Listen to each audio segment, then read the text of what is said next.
Bonjour le Kitab Club, merci beaucoup de vos initiatives pour mettre en avant le livre et les libraires.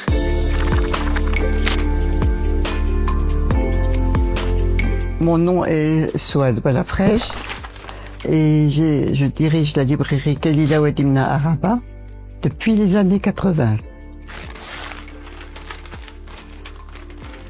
Bon, la librairie était déjà plus ancienne. Moi-même, je venais de l'enseignement. J'avais passé quelques années dans l'enseignement d'éducation nationale, au sein de l'éducation nationale.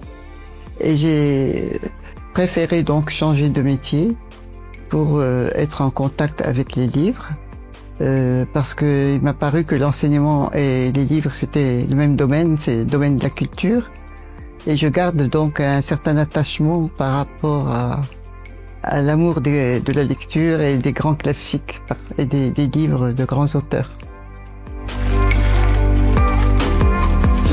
Depuis le démarrage de la librairie, nous avons organisé des rencontres avec les auteurs de passage ou les auteurs marocains pour des nouveaux livres et pour des discussions avec les lecteurs. Et on a eu des rencontres impressionnantes avec des grands noms de la littérature mondiale, aussi bien français que marocain. Et nous continuons sur cette lancée. Nous voulons mettre en avant les livres qui méritent d'être mis en avant, à notre avis. J'ai été marquée par la rencontre avec Luc Lézio, qui a eu le prix Nobel de littérature par la suite. Et c'était une rencontre inoubliable, par la qualité des échanges, par le public qui était là. D'abord, la librairie indépendante a toujours beaucoup de défis à relever parce qu'elle ne doit compter que sur elle-même pour boucler ses fins de mois, pour payer ses fournisseurs, etc. Mais le défi le plus important pour moi, c'est d'abord de suivre l'évolution des nouvelles technologies, de se renouveler parce qu'une librairie ancienne doit se renouveler et nous avons fait plusieurs fois des mises à niveau, disons, de la librairie, des remises à niveau. Nous avons adopté l'informatisation en son temps et nous faisons même des ventes par Internet. L'autre défi important, c'est d'accompagner les jeunes pour qu'ils continuent à lire, pour faire aimer la lecture, parce que la lecture est le seul outil d'abord du savoir et ensuite de l'émancipation individuelle, de la liberté. C'est un outil de liberté.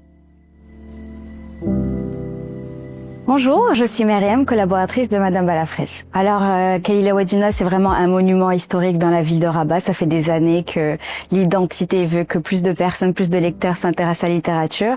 Et ce qu'on fait au sein de cette librairie, c'est faire vivre le livre au-delà de ses pages. C'est pour ça qu'effectivement, on a des rayons de livres, mais on accueille aussi énormément d'événements littéraires.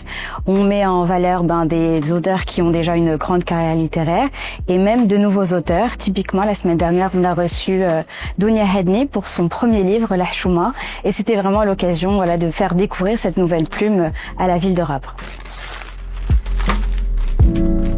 On essaye toujours de nous adapter au goût du lecteur. Et effectivement, on a des préférences, mais notre identité première, c'est d'être conseillé en fonction de vos envies.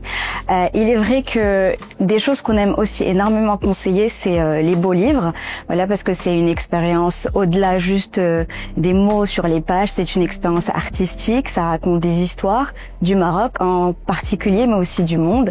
D'ailleurs, une de nos grandes ventes sont les livres d'art sur Rabat. Mais effectivement, il y a aussi un autre pan qu'on essaie de mettre en perspective, c'est la littérature francophone africaine. On a énormément de demandes sur Mohamed Mbougar-Sarr, La plus secrète mémoire des hommes, qui d'ailleurs est conseillé aujourd'hui dans les universités. Donc aussi, on essaie de mettre plus en perspective cette nouvelle littérature qui prend de plus en plus de place au niveau des lecteurs marocains. Eh bien, c'est un mot de remerciement pour des institutions comme la vôtre qui mettent en avant le libraire, parce que le libraire doit être mis en avant. Et il est important que les métiers du livre soient tous solidaires pour que le livre continue à exister.